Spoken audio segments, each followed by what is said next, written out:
Eh bien, bonjour à tous, 9e webinaire du Forum financier. Je crois qu'il y a beaucoup d'inscrits et donc fatalement assez bien de nouvelles personnes. Donc les petits détails pratiques, vous pouvez poser une question en cliquant sur la petite bulle qui est en bas de votre écran et vous arrivez dans ce qu'on appelle la zone questions-réponses QR et c'est là que vous pouvez poser vos questions. C'est là également que vous pourrez demander une attestation à la fin du webinaire, en tapant simplement atteste ou attestation. Voilà. Vous avez aussi la possibilité d'obtenir les slides, soit en envoyant un email à l'adresse que vous voyez là-bas ou directement en utilisant le code QR que vous voyez à l'écran. Alors pour revenir au sujet d'aujourd'hui, malgré le choc inouï que représente la pandémie, les marchés financiers se portent finalement relativement bien, particulièrement aux États-Unis. Et ça donne fatalement beaucoup l'impression que les marchés financiers sont plus que jamais déconnectés de la réalité. Alors, qu'en est-il vraiment? C'est ce que nous allons découvrir dans l'heure qui vient, en compagnie de Michael Petitjean. Il a 47 ans, il est formé en sciences économiques à l'ULiège et docteur en sciences de gestion à l'UNAMUR. Il est actuellement professeur de finance à la fois à l'ISEC School of Management, basée à Lille et à Paris, ainsi qu'à la Louvain School of Management. Ses recherches portent surtout sur la gestion d'actifs, ça tombe bien pour le sujet d'aujourd'hui. Il est membre de plusieurs comités éditoriaux de revues scientifiques, dont la revue Finance de l'Association française de finance. Il a publié de très nombreux articles scientifiques, dont plusieurs primés, sur le fonctionnement des marchés financiers. Il détient également 2 accréditations internationales en gestion du risque et en investissement alternatif. Alors, au début de cette année, il est également devenu Chief Economist de Waterloo Asset Management, qui est un groupe spécialisé dans la gestion d'actifs et les services de family office. Alors, c'est vraiment une personnalité tout à fait originale et très riche. Il m'a demandé de ne pas trop en parler, donc de ne pas citer le lien de son blog, mais je vous conseille d'aller essayer de trouver son blog et de voir comment il se présente, comment il se décrit lui-même. Ça n'est quand même pas tous les jours qu'on voit des descriptions pareilles. Je vous recommande également son compte LinkedIn sur lequel il est très actif et d'ailleurs sur des tas de sujets. Bon, alors, déconnecter ou pas ces marchés, c'est le moment de faire vos jeux. Hein. On dit souvent que la bourse, c'est comme le casino. Eh bien, la roulette est là, vous y êtes. Bon, rien ne va plus. Très bien. Et donc, tu me donnes la main alors. Je partage, voilà.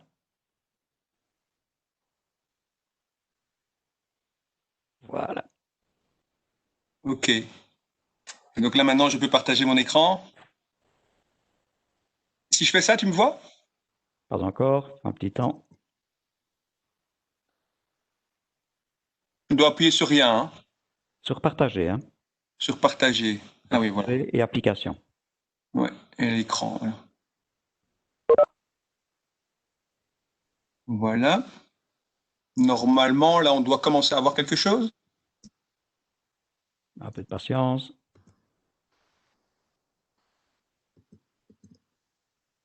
Je vais recommencer. Alors, partager du contenu. Et je vais mettre partager ici. Voilà. Ça doit Voilà. être... Ça marche. Parfait.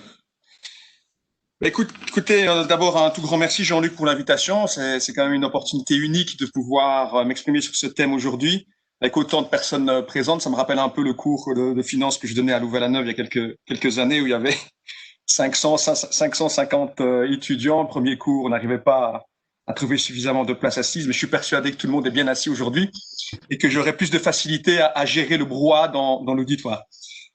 Donc plus sérieusement, je voulais aussi remercier mes collaborateurs et néanmoins amis aussi de Waterloo Asset Management parce que pour moi, pouvoir discuter avec des praticiens, c'est aussi une manière pour moi de ne pas me déconnecter de la réalité économique. Alors, le thème que je vais aborder aujourd'hui, finalement, tout le monde là sur le bout des lèvres, je pense que c'est un thème qui interpelle monsieur et madame tout le monde. Et il y a un premier message clé que j'aimerais bien faire passer aujourd'hui, c'est le suivant, c'est que la vérité absolue, la seule vérité absolue, c'est que tout est relatif.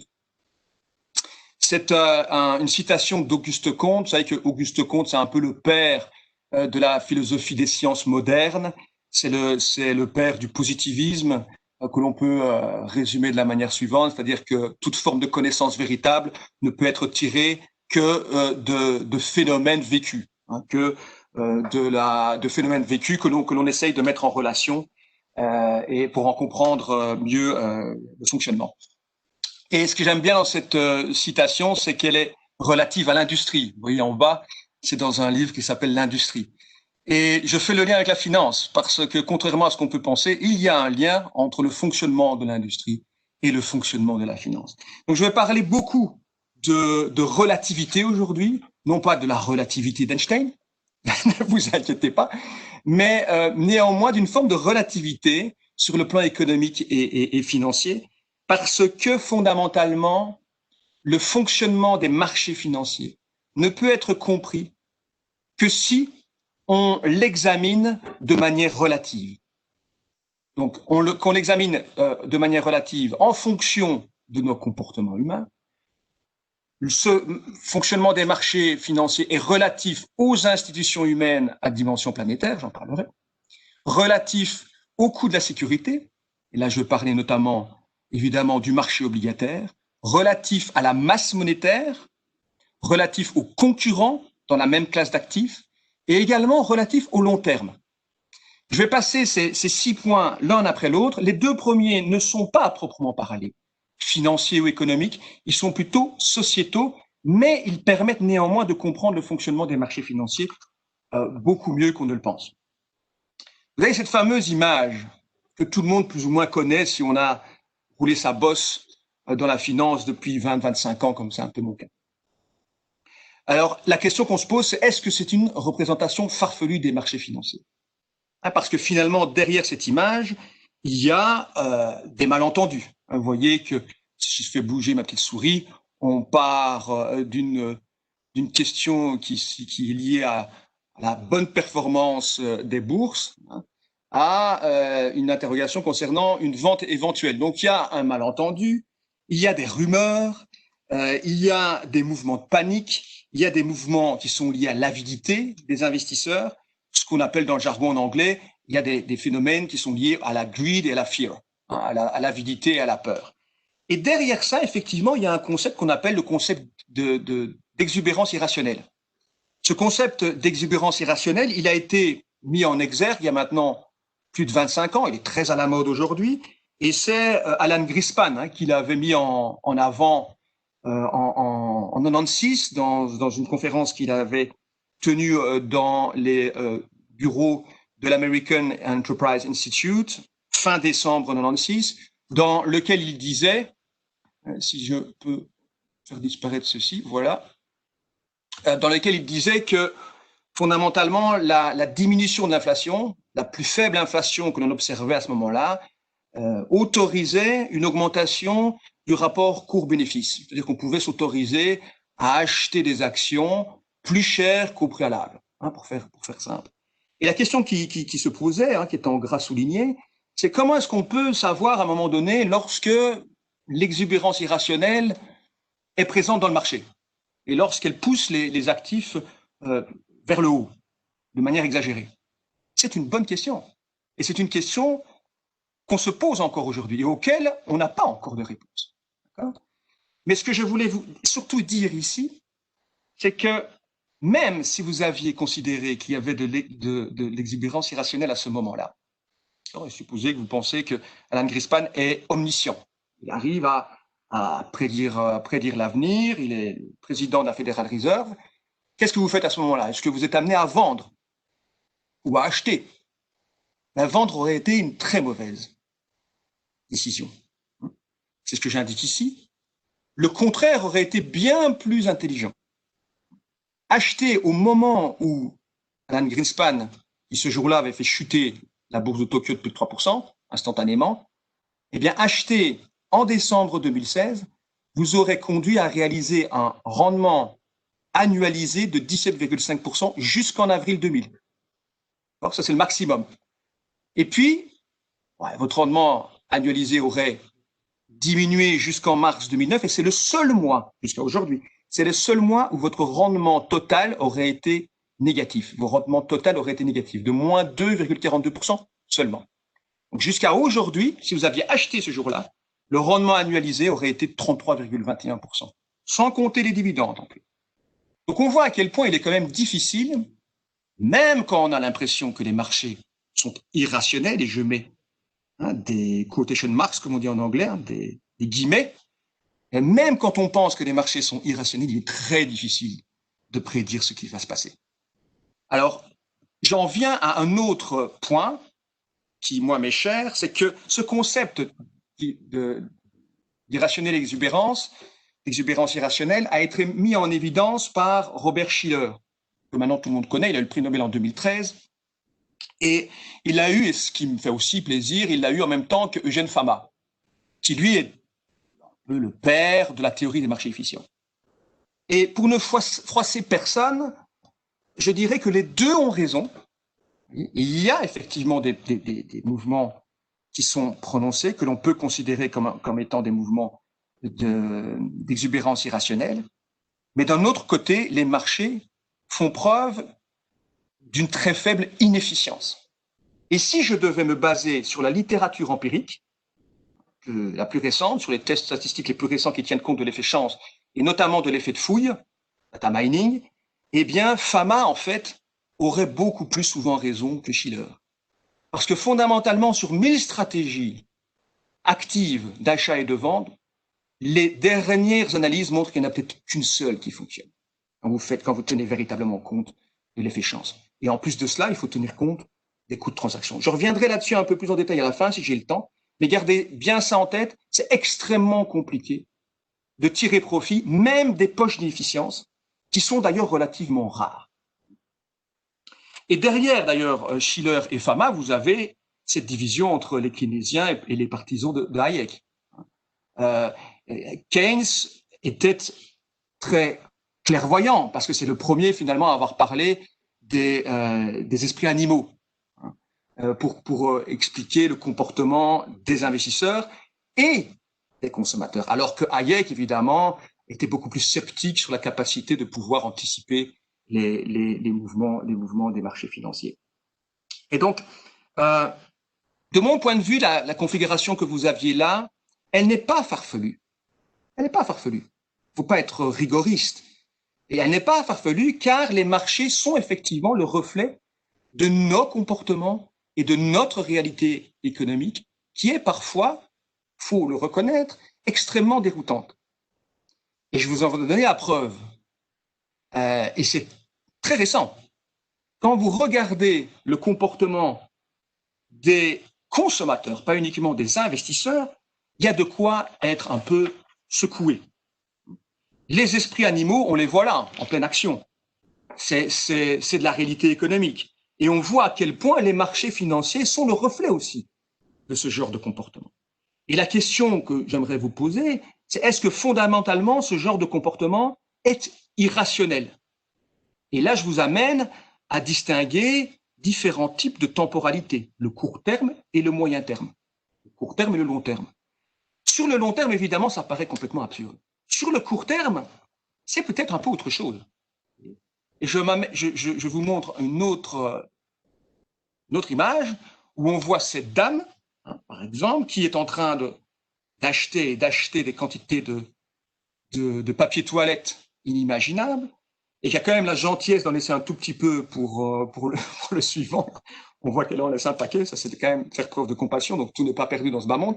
Mais ce mécanisme-là est un mécanisme de mimétisme. On connaît bien, qu'on a bien documenté dans la littérature, et d'ailleurs qui n'est pas une littérature uniquement économique et financière.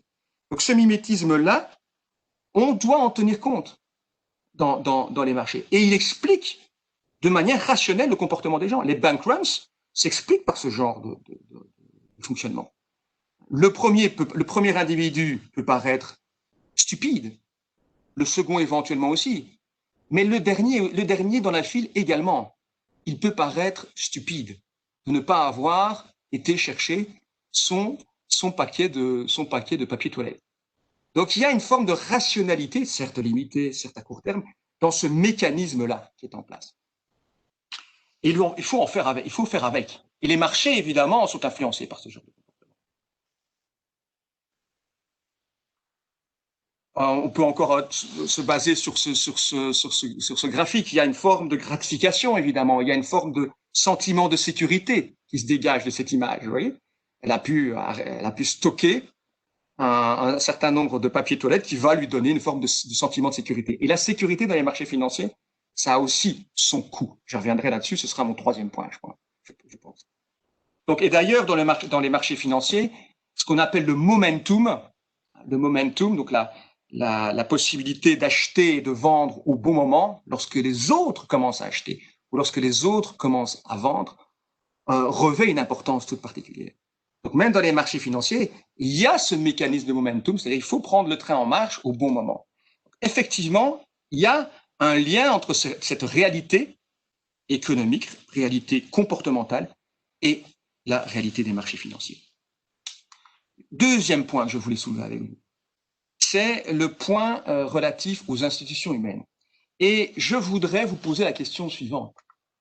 Est-ce que vous pouvez me citer une institution humaine à dimension planétaire qui a bien fonctionné depuis le confinement? L'institution politique, il y a de quoi rester rêveur. Alors, vous regardez un peu l'image qui est là avec ce que Donald Trump avait suggéré. On était en avril 2020, un mois après le début du confinement, plus ou moins. C'est complètement invraisemblable. Et on en a connu d'autres, des mesures absurdes et des recommandations absurdes. Si je prends par exemple l'OMS a fait volte-face. Au tout début du confinement, le masque ne servait à rien. Et le 5 juin, on nous disait que le masque était incontournable. Le 5 juin, on avait déjà atteint la barre des 7 millions de cas confirmés. Deuxième exemple, une institution quand même très respectable et toujours respectée qui est l'OMS. On voit la difficulté d'évoluer dans ce genre d'environnement. La bulle de 5 en Belgique, je ne sais pas quel est votre avis, mais moi je n'ai toujours rien compris. Et quand on a annoncé la bulle de 5, je n'ai pas compris. Pourtant, je peux vous assurer que des modèles financiers ou des modèles mathématiques, j'en ai découvert quelques-uns, j'en ai compris quelques-uns. Il m'a fallu un certain nombre de minutes avant de comprendre comment fonctionnait la bulle de 5, qui n'est pas contrôlable. Donc là, on a laissé tomber. Et sur le plan international, il y a encore visiblement des incohérences. La communauté scientifique, catastrophe. Il faut le reconnaître, une catastrophe. Le scandale du Lancet, j'espère que vous avez suivi ça parce que c'est totalement hallucinant. Une base de données trafiquée pour mettre en valeur cette petite compagnie qui s'appelait Surgisphère, avec 3 scientifiques dont certains avaient pignon sur rue dans certaines universités américaines, papier qui a été retiré et qui critiquait l'hydroxychloroquine. Un autre exemple, c'est Raoul de l'autre côté. C'est quand même un problématique sur le plan de la communauté scientifique. L'élite, c'est moi, disait-il en juin 2020. On a envie de dire zut alors.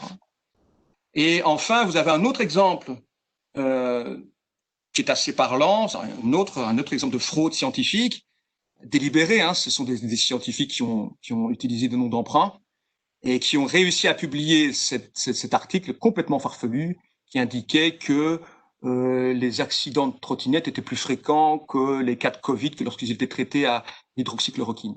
Oui. Je vous invite à lire le premier co-auteur, qui est un Belge, Oudendijk, ça je vous laisse traduire ça, l'institut dans lequel il travaille et la localisation. Vous faites le lien entre les deux. Vous avez Didier Lambrouille, vous avez Silvano Trottinetta, pour le jeu avec les trottinettes, vous avez même Nemo Macron, le palais de l'Élysée. Ça a été publié dans une revue asiatique avec 3 rapporteurs.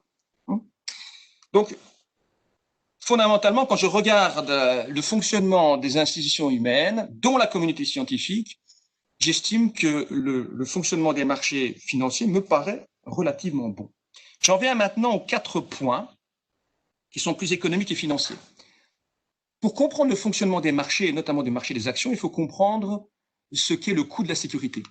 Et lorsqu'on parle du coût de la sécurité, eh bien, on analyse le marché obligataire, on analyse ce qui se passe sur le marché obligataire. Et depuis le début de l'année, les taux actuariels ont considérablement baissé, notamment aux États-Unis. On est passé à 10 ans, si je bouge ma petite souris, de 1,9% à aujourd'hui 1,66% si ma mémoire est bonne. Donc c'est une diminution très importante au moment où effectivement on a décidé de confiner. On était plus ou moins ici au moment où on a décidé de confiner. Cette diminution-là, elle est drastique aux États-Unis, elle est très importante. En Europe, c'est un peu moins vrai. Là, vous voyez, vous avez toutes les maturités, de 30 ans, 10 ans, et puis les plus courtes maturités en bas. En Europe, c'est un peu moins vrai, mais néanmoins, vous voyez que pour les obligations allemandes, eh bien, à 30 ans, on était en territoire positif au début de l'année, on est passé largement en territoire négatif au moment des décisions du confinement, donc à 0, presque moins 0,50. Vous voyez que les taux à long terme ont quand même malgré tout remonté, mais il y a eu aussi une chute assez importante des taux actuels. En Japon, même chose, même si, et c'est ça que je voudrais bien dire dans ce graphique, même si vous voyez que les taux à long terme ont quand même du mal à baisser au Japon. Ça, c'est quand même un indicateur pour le long terme. On sait bien que le Japon est quand même un petit miroir de ce qui va se passer en Europe. Et on voit que faire baisser les taux à long terme, c'est quand même de plus en plus compliqué, notamment pour des pays comme le Japon qui ont essayé de mener des politiques monétaires extrêmement expansionnistes sur les 20 dernières années. Et ça, c'est un signal danger pour l'Europe notamment. Parce qu'à un moment donné, ce sera particulièrement compliqué de continuer à faire baisser les taux à long terme. J'en viens à ce graphique qui montre à quel point la relation entre le marché des actions et le marché des obligations est importante. Cette relation est importante. Vous avez ce qu'on appelle le rapport cours-bénéfice aux États-Unis pour le S&P 500 qui est à 30,63 et là vous avez l'évolution depuis 1881. Et c'est le données de Robert Shiller justement que je mettais en évidence tout à l'heure. Et là vous avez les taux à 10 ans américains. Vous voyez à quel point les taux obligataires américains sont très faibles. Les taux à long terme sont très faibles aux États-Unis. Le marché des actions est relativement cher, évidemment, quand vous regardez les points de repère, on est quand même à des niveaux élevés. Mais comme je le disais, tout est relatif. Et il y a différents critères qu'on peut utiliser pour essayer de mesurer la cherté du marché des actions par rapport au marché des obligations. C'est de calculer le différentiel entre le rendement des bénéfices sur le marché des actions, le S&P 500 ici, et le rendement actuariel sur les obligations à 10 ans. Et lorsqu'on mesure cette différence, une simple différence ici, bien fondamentalement, on n'est pas si élevé que ça. D'accord ? On est à des niveaux de 2,67 pour une mesure de cette différence et à 2,39 pour une autre mesure. Je ne vais pas rentrer dans le détail, c'est deux manières différentes de calculer ces différences. Et donc, plus cette différence est élevée, plus le marché des actions est attractif relativement à celui des obligations. D'accord ? On voit qu'on est à des niveaux plus attractifs que durant l'ensemble des années 90. Et en fait, lorsqu'on regarde le percentile, eh bien, il y a eu environ, dans 40% des cas, on a été dans des périodes où le marché des actions était plus cher que le marché des obligations. C'est 26% pour le deuxième critère. Vous voyez ?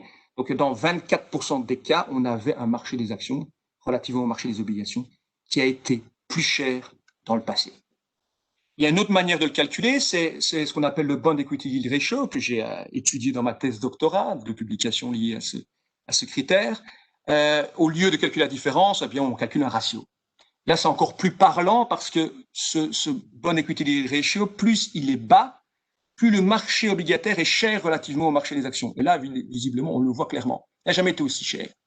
Le marché des obligations n'a jamais été aussi cher relativement au marché des actions. Vous voyez, le percentile. Donc, il n'y a quasiment eu jamais aucune période dans le passé où le marché des obligations a été aussi cher par rapport au marché des actions. On est à des niveaux extrêmement faibles, ce qui explique l'attractivité du marché des actions. Mais les deux peuvent être chers. Il y en a un qui est beaucoup plus cher que l'autre. J'insiste sur quand même ce graphique-là pour ne pas non plus qu'on croit que j'embellis la situation, parce qu'elle est fortement tendue sur le marché obligataire. Ça fait plusieurs années. Je ne vais certainement pas vous dire que ça va corriger dans les 5 mois à venir. Je n'ai pas de boule de cristal, comme je l'avais dit. Mais c'est quand même un graphique moi, qui m'interpelle. On voit que depuis 1980, si vous voulez, la proportion d'émetteurs avec un rating AAA, AA et A, tout ce qui est en bleu, si vous voulez, n'a quasiment pas bougé, a stagné, alors que lorsqu'on regarde ce qui se passe pour les émetteurs à plus haut risque, à partir de triple B jusqu'à triple C, on voit que cette ça a explosé. Ça a explosé depuis maintenant une bonne quarantaine d'années. Et ça, évidemment, c'est quand même un facteur de risque indubitable sur le moyen terme. J'en viens au quatrième point, le fonctionnement des marchés financiers relativement à la masse monétaire. On ne peut pas bien comprendre le fonctionnement des marchés financiers aujourd'hui, le marché des actions aujourd'hui, sans regarder ce qui se passe au niveau de la croissance de la masse monétaire. Un graphique que l'on met souvent en exergue, c'est celui-là. Et c'est un graphique que Warren Buffett aime beaucoup. C'est-à-dire qu'il regarde, si vous voulez, la capitalisation boursière du marché américain, qui est caractérisée ici par le Wilshire 5000, au numérateur, et au dénominateur, vous avez le PIB nominal. Et on peut se dire qu'évidemment, plus ce ratio est élevé, plus il y a des phénomènes de bulle, puisque la capitalisation boursière tend à se décorréler de la création de richesse dans l'économie, sur le plan nominal. Et évidemment, là, vous voyez, par exemple, en 2000, c'est un critère qui fonctionnait bien, puisqu'on a atteint un plafond en 2000 à 1,37, et puis on a fortement diminué. Ça, c'était la crise des dot-com. On a la crise de 2007-2008, où malgré tout, on n'avait quand même pas atteint les sommets de 99-2000. Et aujourd'hui, on est au-dessus de tout. On est au-dessus de tout ce qu'on a observé. 1,52. J'ai même mis à jour ce graphique-là. On est même aujourd'hui, en tenant compte des prévisions du troisième trimestre, au-dessus de 1,60. Donc on peut s'inquiéter quand on voit ce genre de graphique-là. Mais il faut maintenant essayer de relativiser un peu les choses en regardant un autre facteur qui a quand même fortement évolué depuis 40 ans, c'est la masse monétaire. Et lorsque je divise la capitalisation boursière du Wilshire 5000, les 5000 actions cotées sur le marché américain, bon indicateur de la performance des bourses, que je divise par la masse monétaire. Donc la masse monétaire, pour ceux qui ne connaissent pas, c'est tous les pièces, billets en circulation, dépôts à vue, dépôts à terme, à court terme, et les crédits à court terme. Dépôts à terme, les comptes d'épargne et le crédit à court terme, pour faire bref. Eh bien, on voit que ce ratio est moins impressionnant qu'il ne l'était au préalable.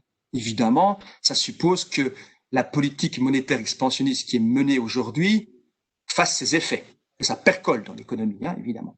Il y a un autre graphique que l'on peut regarder ici, qui est tout aussi impressionnant, mais dans l'autre sens. Et tout ça pour vous montrer qu'il faut considérer avec beaucoup de prudence ce genre de graphique-là. Si je divise, encore une fois, la capitalisation boursière de ces 5000 sociétés par la liquidité excessive, c'est-à-dire la différence entre la masse monétaire et le PIB nominal, vous voyez qu'on est particulièrement bas. C'est certainement pas là-dessus que je vais vous dire qu'il faut absolument acheter le marché aujourd'hui. Et vous voyez que utiliser un graphique pour essayer de faire peur, je peux vous montrer ce graphique-là pour vous essayer de vous rassurer. Et ni le premier graphique, ni le dernier ne vaut grand-chose. Il faut simplement essayer de relativiser en regardant l'un et l'autre. Un autre graphique qui permet de prendre un peu de recul, c'est encore une fois l'évolution de la liquidité excessive, calculée en taux de croissance, avec une fenêtre roulante d'année en année, bref, et le rapport cours-bénéfice du S&P 500. Le rapport cours-bénéfice du S&P 500 est en bleu, d'accord, et vous avez la liquidité excessive qui est en orange. Vous voyez que la croissance de la liquidité excessive a été juste incroyable. On n'avait jamais vu ça dans l'histoire financière et économique. En tout cas, depuis la crise de 29, moi, je n'ai jamais connu une augmentation de cette liquidité excessive à ce point. D'ailleurs, c'était une des raisons de la crise de 29, d'ailleurs, pas suffisamment de liquidité injectée par la Banque centrale américaine. Et on voit ici à quel point cette liquidité a servi à absorber une partie, en tout cas, significative du choc. Ça ne veut pas dire que ce rapport cours-bénéfice, n'est-ce pas, ne va pas monter pour des raisons qui sont désagréables, c'est-à-dire une chute des bénéfices. Ce rapport cours-bénéfice peut augmenter si le dénominateur chute, c'est-à-dire si les bénéfices chutent. Mais vous voyez ici sur ce graphique-là qu'on a quand même une petite marge. J'en viens au cinquième point. Le fonctionnement des marchés des actions est relatif aux concurrents dans la même classe d'actifs. Et je vais vous donner un certain nombre de points de repère sur le marché des actions, et j'estime que la discrimination que les marchés financiers ont opérée depuis ce début d'année et depuis le confinement est extrêmement cohérente. Elle s'explique par notamment la structure sectorielle de nos économies. Quand on regarde, et par le choc d'ailleurs de la pandémie elle-même dans les différents pays, quand on regarde les moins mauvais performeurs sur le marché des actions en Europe, eh bien, on a les pays nordiques qui sont bien classés. Vous voyez les 3 pays nordiques, avec visiblement la bourse du Danemark qui est considérée comme par les marchés financiers comme étant celle qui a le plus de rebond potentiel sur le plan économique. Et vous avez par contre de l'autre côté des marchés comme le Royaume-Uni. Vous voyez, le Royaume-Uni, c'est le FTSE 100 qui est ici, moins 23%. L'Espagne, l'Italie, la Belgique, la France, des pays qui sont quand même beaucoup plus heurtés par les conséquences économiques du confinement que dans d'autres pays. Et il faut reconnaître qu'effectivement, il y a une forme d'exception américaine. C'est les 2 premières lignes. Vous avez une performance du Nasdaq qui est de 28%, une performance du S&P qui est de 2%. Eh bien, c'est un chaos. C'est un chaos au premier round en faveur des États-Unis, mais ça s'explique aussi par d'autres facteurs. Par d'autres facteurs que uniquement la structure sectorielle de l'économie américaine. Parce qu'évidemment, la structure sectorielle explique beaucoup. Il y a un dynamisme dans le secteur des technologies aux États-Unis qui est beaucoup plus fort qu'en Europe. Il y a une dernière petite chose que je voulais indiquer, c'est pour l'Autriche. Alors on peut se dire, mon Dieu, mais qu'est-ce qui se passe pour l'Autriche? Si vous regardez l'Autriche, je vais bouger, je ne sais pas si on voit ma tête ici, mais je vais la bouger, je vais la mettre là. Et vous avez l'Autriche ici, vous avez une chute de 35%. Ça c'est l'occasion rêvée, j'achète. Marché sous-évalué, 35%, alors que l'Allemagne qui est juste à côté fait moins 6%. C'est une mauvaise valorisation de la part des marchés financiers. Mais non, il suffit d'aller voir la structure sectorielle de cet indice. C'est ce que j'ai indiqué ici. La structure sectorielle de cet indice. Vous avez 43% de la capitalisation boursière de cet indice qui est tirée par les financières. Vous avez presque 30% qui est tiré par les industries de base. Or, ce sont 2 secteurs qui ont été terriblement impactés, qui le sont encore par la pandémie. Encore une fois, une logique, une réalité économique qui est derrière et qui explique ce décalage entre la performance de la bourse autrichienne et la performance de la bourse allemande. J'en viens au 3e point. Lorsqu'on regarde maintenant la discrimination liée à l'ampleur de la contagion et aux autres facteurs locaux entre les continents, encore une fois, je suis désolé, mais je n'arrive pas à identifier de valorisation relative absurde. Je constate que les États-Unis ont très bien performé.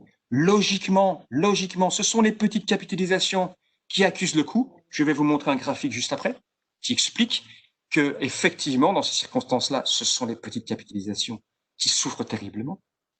On a effectivement, vous voyez, un décrochage des petites capitalisations ici. Ah oui, je vous le montrerai peut-être après, notamment lié aux performances du Russell 2000. On le voit clairement. Mais au niveau de la performance des bourses à l'international, on le voit aussi clairement. On voit la bourse brésilienne, Mexique, les pays émergents accusent le coup assez fortement, sauf peut-être en Afrique, où finalement la pandémie est moins grave qu'on ne le pensait. Et à l'exception de la bourse du Maroc, on a quand même un choc au niveau des marchés financiers africains qui est moindre que prévu. Et c'est aussi lié à ce qu'on attendait au niveau des conséquences de la pandémie, qui semble plutôt limitées. On voit également la bonne tenue du marché chinois. On voit ici, indice de phare du Shanghai. Shanghai, ici, on voit la bonne tenue du marché chinois. Le Japon, qui est plutôt entre les deux groupes de pays. La Corée du Sud dans le vert, ici c'est bleu, mais dans le positif depuis le début de l'année. Et on a également, par exemple, la bourse de Nouvelle-Zélande. Donc moi, je n'arrive pas à voir d'irrationalité relative dans ce tableau. Alors pourquoi est-ce que les États-Unis s'en sortent relativement bien? Je vous ai parlé de la structure sectorielle, mais je vais vous parler d'autres facteurs qui sont des facteurs de long terme et qui joue beaucoup dans ce genre de situation. Et depuis l'essor fulgurant d'Amsterdam au XVIe siècle, vous savez, on en connaît quand même un brin sur un bout sur le développement économique. On sait qu'il faut plus de travail, plus de capital, plus de progrès techniques, surtout celui-là. Il faut un climat propice, il faut une culture du risque, il faut des règles de droit pour éviter le capitalisme de connivence. Et je vous demande, dans quel pays peut-on aujourd'hui réunir le plus facilement tous ces facteurs? Certes, la démocratie américaine est en péril, mais néanmoins, on a quand même un système juridique en place aux États-Unis. On a une capacité à mobiliser du capital très rapidement. On a une culture de risque qui est presque dans les gènes de la population américaine. Et pour moi, c'est reste les États-Unis. New York reste la ville-monde. Il y a certes Shanghai qui est derrière, mais qui reste fondamentalement fragile. Et ça explique cette exception américaine. Je zoome un petit peu sur les États-Unis. Vous voyez que, c'est ce que je voulais dire tout à l'heure, les petites capitalisations ont fortement souffert. Vous voyez, ça, c'est l'indice des petites caps, le S&P 600, qu'on regarde assez souvent. Et vous avez aussi le Russell 2000, vous voyez, ici à moins 11, moins 12% plus ou moins. Donc, encore une fois, une discrimination assez logique entre les grandes capitalisations, avec effectivement un effet lié au Nasdaq, je vais reparler de ça parce que c'est important, et un effet lié aux petites capitalisations. Et cette sous-performance des petites capitalisations s'explique par un facteur important, qui est l'effet de levier. L'effet de levier qui est très élevé pour les petites capitalisations aux États-Unis. Là, vous avez l'évolution donc du Russell 2000, donc un indice qui caractérise l'évolution des petites caps aux États-Unis, et vous avez l'évolution, je regarde, oui pardon, l'évolution ici donc pour le Russell 2000 du ratio entre la dette et l'EBITDA. Donc même dans l'industrie, on connaît ça, on connaît bien ça, cette différence entre les deux. Je sais qu'il y a quelqu'un qui m'écoute aujourd'hui, il va très bien connaître l'importance de ce ratio, et donc il mesure le poids de la dette par rapport à une mesure de création de richesse au sein de la société qui est l'EBITDA. Et on voit que pour les petites capitalisations, en bleu donc, ce ratio a beaucoup plus augmenté que ce n'est le cas pour les valeurs du S&P 500, les plus grosses capitalisations aux États-Unis. Et c'est évidemment inquiétant. Et dans des circonstances comme celle-là, ça jette un froid, évidemment, dans les milieux financiers, dans les cercles financiers. Et on voit à quel point aussi les petites capitalisations sont dépendantes des lignes de crédit à court terme, particulièrement aux États-Unis, vous savez, parce que l'accès au marché financier est plus facile qu'en Europe. Par contre, le tissu bancaire est moins développé qu'en Europe. Donc, pour les plus petites capitalisations qui ont du mal à accéder au marché de capitaux, il reste le secteur bancaire, mais le secteur bancaire est moins étoffé aux États-Unis qu'en Europe. Donc, ça montre une sensibilité assez forte des petites capitalisations aux États-Unis. Une autre manière de regarder l'évolution du marché américain, c'est de regarder sa structure sectorielle. Et encore une fois, quand je regarde l'impact que ce confinement a eu sur les différents secteurs économiques, je ne constate pas d'irrationalité. Je constate que ce sont les valeurs financières qui absorbent le choc, avec les valeurs énergétiques. Ce sont les deux secteurs qui sont les plus impactés. Ça me semble tout à fait logique. Oui. Les secteurs qui s'en sortent le mieux, ce sont les valeurs technologiques, 23%. Encore une fois, quelles sont les valeurs qui ont été le moins impactées par le confinement et qui ont même bénéficié du confinement? Elles se retrouvent naturellement dans ce secteur. Vous avez le secteur des biens de consommation discrétionnaire qui s'est aussi bien tenu, 18%. Aussi les services aux consommateurs relativement bien. Et vous avez le secteur des soins de santé. Encore une fois, je trouve que cette discrimination qui a été opérée par les marchés financiers est plutôt remarquable. Vous remarquez aussi que le secteur immobilier souffre particulièrement. Et si vous ne me croyez pas, si mon avis n'a pas beaucoup de poids, je vous invite à aller écouter ce que raconte Ashwath Damodaran, qui est un peu le père de la valorisation des entreprises. C'est sans doute le cours maintenant que je donne le plus un peu partout. Et voilà ce qu'il dit. I describe this crisis as the most orderly crisis I've seen in my lifetime, ever seen in my lifetime, because the damage and the reward seem to make sense. Et moi, je ne peux qu'être d'accord avec ce constat. Un autre élément pour vous montrer à quel point les bourses ont bien réagi, vous regardez, enfin en tout cas, il y a une logique derrière, vous regardez le rebond depuis le confinement, et il y a de la spéculation, évidemment. Il ne faut pas se leurrer à la spéculation. C'est la spéculation qui fait bouger les prix. La spéculation fait partie d'un processus de découverte des prix qui est perfectible, qui est loin d'être parfait. Mais encore une fois, je ne connais aucune institution internationale à dimension planétaire qui peut se vanter d'être parfaite. On a effectivement ici, on voit bien des mécanismes de spéculation. C'est le Bitcoin qui a le plus rebondi depuis la mi-mars, début mars plus ou moins ici, plus de 200%. On a un rebond du pétrole, on a un rebond à la fois des indices classiques qui mesurent la performance du pétrole et du gaz. Les secteurs des commodities a remonté, et c'est le cas aussi pour l'or. Vous voyez que l'or n'a pas si fortement progressé que ça depuis les décisions de confinement.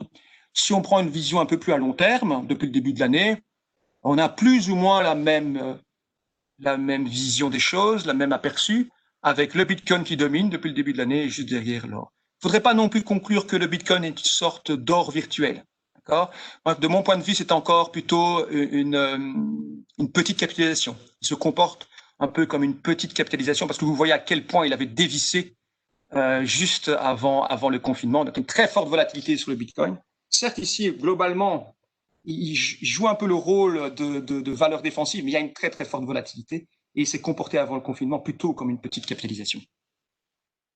Donc, une autre chose qu'on peut mettre en avant, c'est les tech stocks. Est-ce que les tech stocks sont,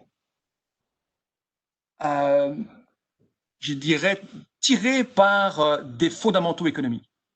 Et on a souvent dit, mais oui, mais regardez la performance du Nasdaq 100, c'est absurde, c'est tiré par les GAFAM, c'est tiré par quelques valeurs technologiques. Ah non, déjà. Les valeurs GAFAM, Google, Amazon, Facebook, Apple, Microsoft et Netflix, sont inclus dans le S&P 100. Si vous vous rappelez le tableau que j'avais montré tout à l'heure, il y a une différence de 22% entre le S&P 100 et le Nasdaq 100. Or, ces sociétés-là se retrouvent dans les deux. Donc, la surperformance du Nasdaq ne peut pas être expliquée par ces sociétés-là. Vous allez me dire, ah oui, mais il y a Tesla, il y a Zoom, hein, qui font exploser le cours du Nasdaq 100. Bon, on va les regarder. Vous voyez qu'il y a des calculs qui sont évidemment erronés, qu'on voit circuler, et qui prennent le poids actuel de ces deux sociétés dans l'indice du Nasdaq, qui prennent la performance de ces deux actions-là en considérant le poids de ces deux actions-là maintenant, et qui arrivent à la conclusion que finalement toute la performance du Nasdaq disparaît. C'est faux, évidemment. Il faut tenir compte de la pondération de ces actions-là au cours du temps. Là, on a la performance de Zoom, plus 700%, la performance de Tesla, plus 400% environ, et on a la performance du Nasdaq, plus 28% environ. Donc, quand on retire l'impact que ces deux titres ont sur la performance du Nasdaq, quand on le purifie, si je peux utiliser ce mot-là, quand on purifie la mesure de performance du Nasdaq de ces deux actions, on retire l'impact de ces deux actions en tenant compte du poids historique de ces deux actions au cours de l'année, eh bien, on supprime environ 5% de la performance du Nasdaq 100. Et quand on veut calculer la performance du Nasdaq 100 sur base équipondérée, en pondérant toutes les composantes de manière équivalente, on obtient une performance de 15%. Donc la performance du Nasdaq ne se résume pas à la performance de l'une ou l'autre société qui viendrait biaiser ou artificiellement tirer ce qui se passe au niveau des valeurs technologiques. C'est un mouvement quand même global qui tire les valeurs technologiques vers le haut. Je vais passer ces slides-ci sur les valeurs spécifiques parce que je vois que le temps presse un peu. Ce sont des slides qui vous montrent que derrière la performance de ces GAFAM, FANGAM aussi qu'on dit en anglais, eh bien, il y a des facteurs qui sont logiques. On paye une prime d'assurance lorsqu'on achète ces actions-là. Prime d'assurance qui est liée à la familiarité. Ce sont des sociétés qui sont considérées comme des winners take it all. Et ça se paye évidemment dans le marché. Ce sont des machines à sous. vous pouvez lire dans les slides, vous verrez, elles ont toutes un secteur d'activité qui génère du cash. Elles sont toutes avec une base d'utilisateurs qui est inimaginable il y a 25 ans. Et elles reposent toutes sur le privilège d'avoir accès à des données propriétaires. Et malgré tout, les utilisateurs restent confiants à l'égard de l'utilisation de ces données propriétaires. Certes, il y a un risque de contre-attaque légale et politique qu'il ne faudrait pas sous-évaluer. Et attention, je ne veux pas vous recommander aujourd'hui d'acheter ces actions-là. Il y en a plusieurs qui sont pour moi trop chères. Encore une fois, c'est le timing qui joue. Je peux vous dire ça aujourd'hui et les cours peuvent continuer à augmenter pendant quelques mois. La confiance que les utilisateurs ont à l'égard de ces sociétés-là, elle est immense. Vous voyez, la génération Y aux États-Unis, par exemple, est prête à faire confiance à ces sociétés, la GAFA, à hauteur de 50%. Il y a 50% d'entre eux qui seraient prêts à ouvrir un compte bancaire auprès de ces sociétés-là. Bref, la beauté, fondamentalement, l'attractivité de ces sociétés, effectivement, elle est peut-être dans les yeux de celui qui les regarde. Mais je ne m'arrêterai pas là, parce que ça, c'est faire preuve de subjectivité, de pure subjectivité. Or, encore une fois, c'est plutôt des considérations relatives qu'il faut tirer. Keynes le disait lui-même, il y a des phénomènes de concours de beauté entre les actions, et ce n'est pas nécessairement savoir ce que vous pensez, c'est aussi prendre en considération ce que les autres pensent des sociétés qui sont cotées en bourse. C'est la même chose pour les actifs financiers. J'en viens au dernier élément qui m'est cher, et il y a eu un très très bon article. Je vais essayer de respecter le timing, ici 46, j'arrive au bout. Il y a un article de vulgarisation que j'ai beaucoup aimé, qui a été publié il y a maintenant, je pense que c'était un petit mois, par deux excellents chercheurs, et ça me fait d'autant plus plaisir quand vous avez deux excellents chercheurs qui prennent le temps de rédiger un petit article de vulgarisation comme celui-ci. Moi, je dois vous dire que je suis extrêmement content, ma journée elle est faite. C'est le cas de David Tesmar et d'Augustin Landier, qui expliquent très bien que les valorisations aujourd'hui, elles s'expliquent aux États-Unis, notamment par la structure sectorielle aux États-Unis. Elles s'expliquent aussi par le fait que les profits du futur pèsent beaucoup plus que les profits du court terme. Pourquoi? Parce que les taux d'intérêt sont beaucoup plus faibles. Et c'est la raison pour laquelle un choc mineur, il faudrait qu'il soit mineur, pendant 1 ou 2 ans aujourd'hui, pèse beaucoup moins lourd que ce c'eût été le cas il y a 30 ans, lorsque les taux d'intérêt étaient beaucoup plus élevés.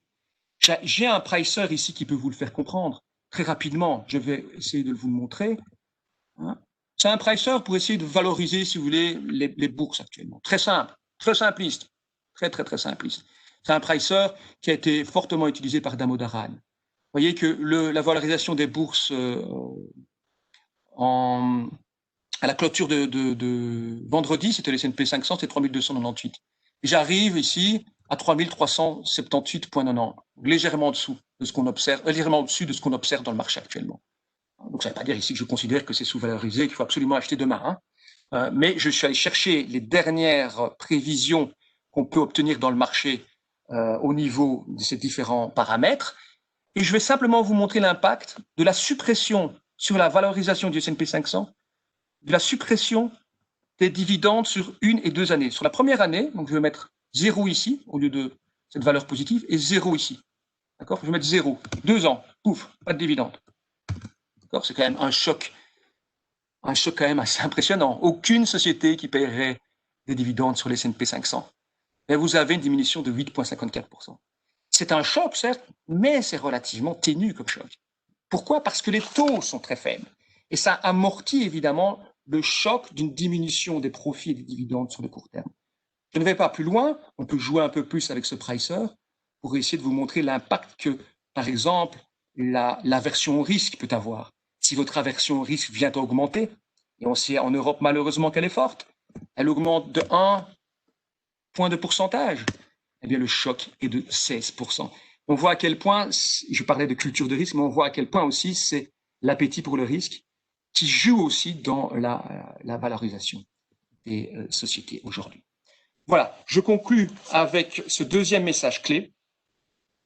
Si les marchés étaient à ce point déconnectés de la réalité économique, comment expliquer alors qu'il soit si difficile de les battre lorsque le risque, la chance, les coûts de gestion et de transaction sont correctement pris en compte? Et ma réponse est la suivante. Les marchés, fondamentalement, ne sont pas suffisamment inefficients pour être battus par la quasi-totalité des gestionnaires de fonds actifs lorsque les coûts, le risque et la chance sont correctement pris en compte. Il y a une petite note d'humour en dessous. Évidemment, il y a Warren Buffett, mais je vous défie de l'avoir identifié comme votre gestionnaire de fonds dans les années 60. Pour ceux qui ont envie d'aller un peu plus loin, j'ai quelques slides, quelques éléments de bibliographie, avec vraiment ce qui se fait de plus pointu, de plus sophistiqué au niveau de la validation des stratégies dynamiques d'achat et de vente. Et je peux vous dire que mon ratio, là, tout à l'heure, de 1 pour 1000, est tout à fait raisonnable. Il y a une stratégie éventuellement sur 1000 qui fonctionne bien à partir du moment où on tient compte des coûts, de la chance, et j'avais dit également du coût de la chance et du risque. Malheureusement, aujourd'hui, ce n'est pas tellement les soubresauts des marchés financiers dont il faut se méfier, parce que de toute façon, personne ne peut les prédire. Ce qui est vraiment dramatique dans cette crise, c'est plutôt notre capital confiance collectif qui a été entamé. Et ça a malheureusement des conséquences plus lourdes sur le long terme, notamment en termes d'appétit pour le risque. Merci beaucoup et j'attends vos questions avec impatience. Ok, j'en ai pas vu encore. Et non, merci beaucoup pour cet exposé vraiment éclairant. Peut-être un peu trop technique pour certains. J'ai vu une remarque passer en ce sens-là. D'autres la trouvent excellente et je vois une question où on demande simplement si on peut résumer que la gestion de la finance est plus rationnelle que la gestion de la pandémie.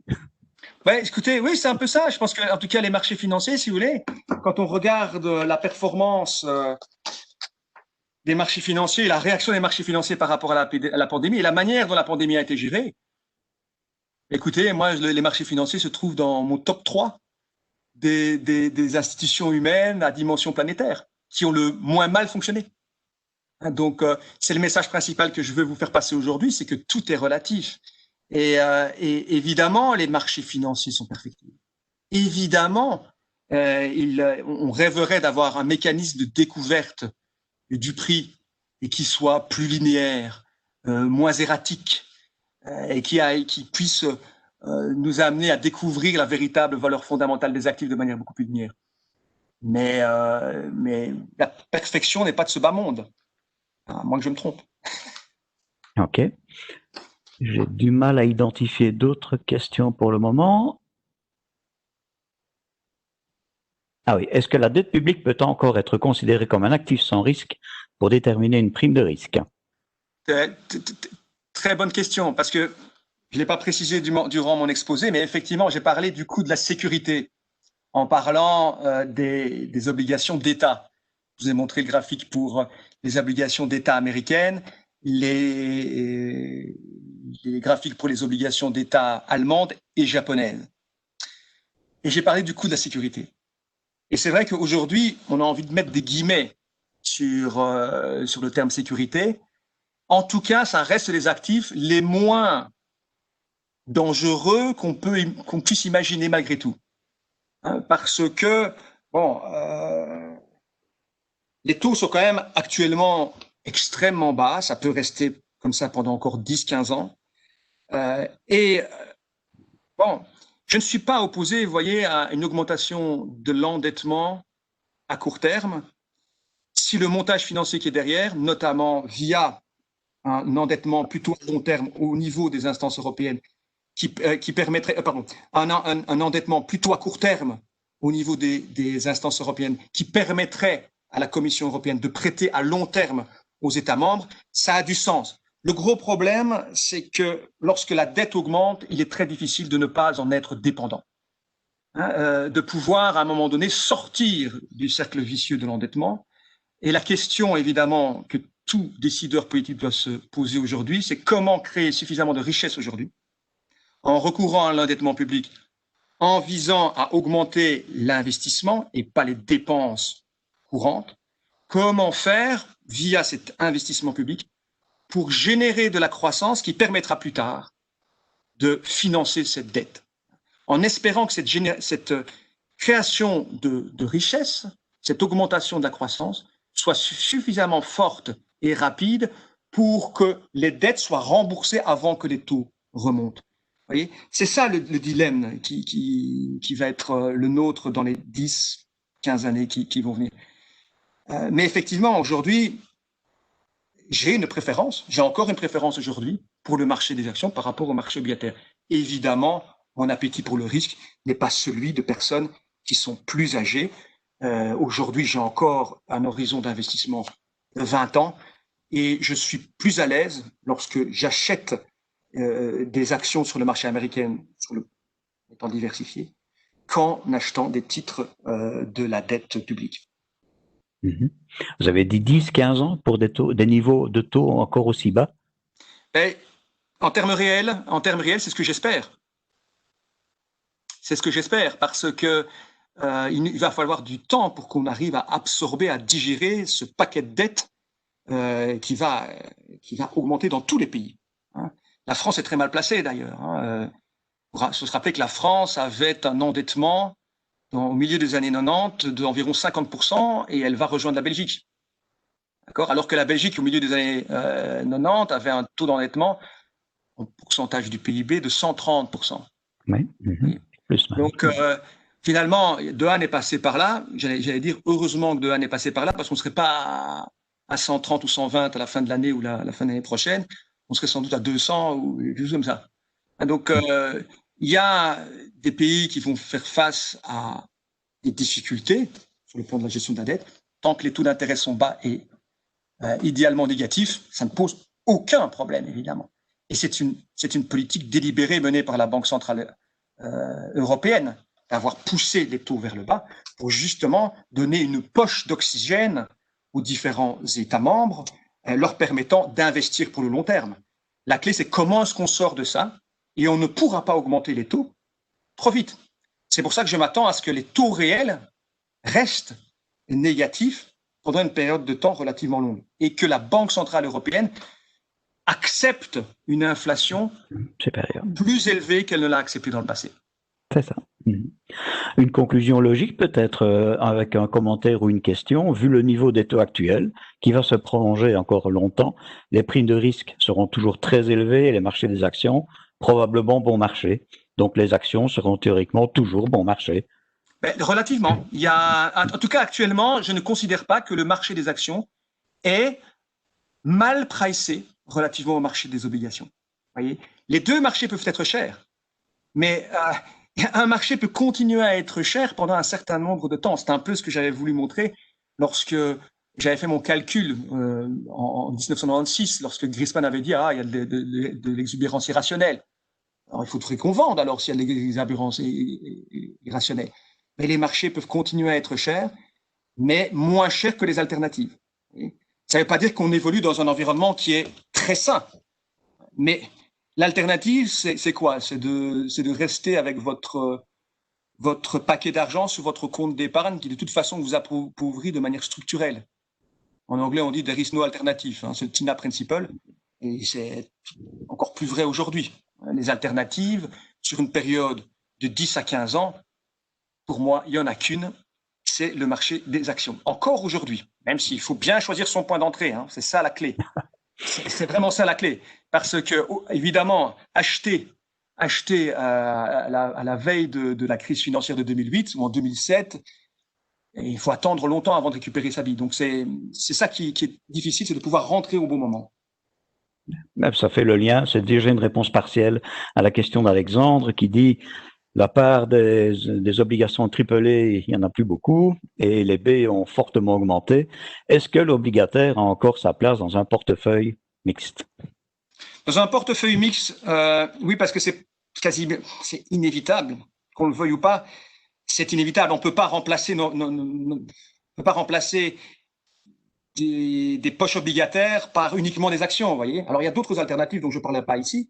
Il y a d'autres alternatives au marché obligataire. Mais oui, dans un portefeuille diversifié, ça reste nécessaire. Mais je ne suis pas contre une augmentation du poids alloué aux actions, raisonnable, par rapport au marché obligataire. Dans certains cas, ça dépend des profils des investisseurs, évidemment. Un investisseur n'est pas l'autre. Mais je ne serais pas contre ce genre de décision. Je ne trouverais certainement pas ça absurde. Pourquoi? Parce que les primes de risque dans le marché obligataire se sont considérablement écrasées. Notamment, et c'est ce que disait notre intervenant ici, notamment sur les poches obligataires pour lesquelles les ratings sont relativement médiocres. Dès que les taux actuariels augmentent à nouveau dans ces poches obligataires, triple B, double B, simple C, quand les ratings sont très, très, très agressifs, donc risque de faillite élevé, eh bien, qu'est-ce qu'on voit? C'est que directement, la demande de capitaux augmente, si bien que la prime de risque s'écrase à nouveau. C'est évidemment un environnement qui est un peu malsain, parce qu'on voit que pas mal d'acteurs institutionnels sont à la recherche de rentabilité dans des poches qu'on n'osait pas explorer il y a encore 20 ans. Vous voyez. Et ça, c'est un facteur qui est inquiétant, c'est vrai. Merci beaucoup. Je vois qu'il y a encore quelques questions. Moi, je propose peut-être que s'il y a une possibilité d'adresser. D'accord, super. En tout cas, un tout grand merci à la fois aux participants et bien sûr à l'orateur. Je rappelle que vous pouvez demander votre attestation encore pendant un quart d'heure en indiquant atteste dans la zone des questions-réponses. Et voilà, je n'ai pas encore de conférence fixe à vous annoncer d'ici une quinzaine de jours. Ce sera soit dans 15 jours ou à la fin du mois d'octobre. Et une chose est sûre, c'est que ce thème-là portera sur quelque chose que vous nous demandez souvent et qui va dans le prolongement de ce dont on vient parler ici, c'est concrètement, en tant qu'investisseur, où peut-on encore investir son argent? Et donc là, on va se rapprocher d'une question que vous nous posez assez souvent. Un grand merci, Michael. Avec plaisir. Excellent après-midi. Au plaisir de te revoir. Au revoir à tous et à toutes. Merci.